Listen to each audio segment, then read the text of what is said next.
is zakat applicable on money that you've loaned out?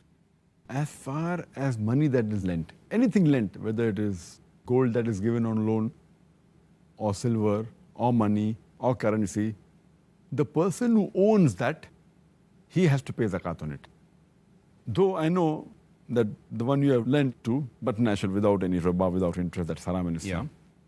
If you have lent to someone, then the person who owns it has to pay, and the person who uses it, he doesn't have to pay.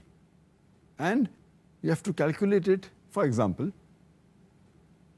if you have given for a business deal, saying that we share the profit, then it is your money, yet you have to pay the zakat.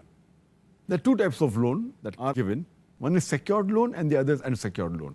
If you give to one of your friends or relatives a loan without any riba, interest, just for the sake of Allah subhanahu wa ta'ala, if it is a secured loan, knowing the person is rich and return it to you, you have to pay zakat every year. So if you give it and about a couple of years pass, maybe 2 or 3 years pass, you have to pay every year the zakat on that amount. If you have lent 100,000 rupees, $100,000, then you have to pay 2,500 rupees or $2,500 every year on the money you have lent every year.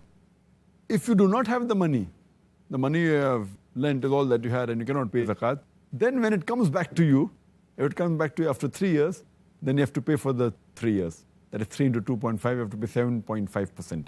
That's $7,500 or 7,500 rupees. And the other type of loan is an unsecured loan, where the person who you have given to, maybe he's poor, and you have doubts whether he will be able to repay the money or not.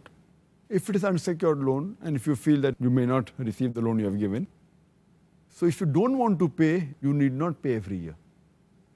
But if you don't get the money, then you not pay the zakat. But if you get the money maybe after 5 years, then you have to pay for all the years that you had lent.